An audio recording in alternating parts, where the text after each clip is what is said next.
اب آج کل موبائلوں میں آ گئے ہیں قرآن شریف، تو موبائل میں لوگ پوچھا کرتے ہیں کہ پڑھنا جائز ہے کہ ناجائز ہے.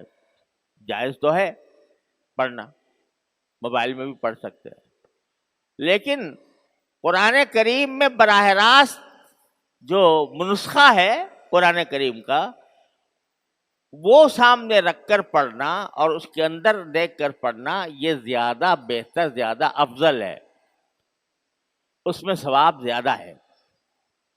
یہ جو ہمیں موبائل کے اندر قرآن کریم نظر آتا ہے، یہ قرآن نہیں ہے، یہ قرآن کریم کا عکس ہے.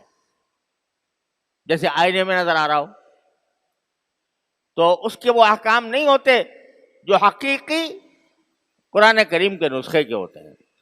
لہذا ٹھیک ہے، ناجائز بھی نہیں ہے. اگر فرض کرو آدمی سفر میں جا رہا ہے کہیں ایسے وقت میں کہ قرآن کریم سامنے موجود نہیں ہے نسخہ، تو موبائل میں پڑھ لے تو کوئی گناہ نہیں ہے. بعض لوگ اس کو گناہ بھی سمجھنے لگے ہیں، گناہ نہیں ہے.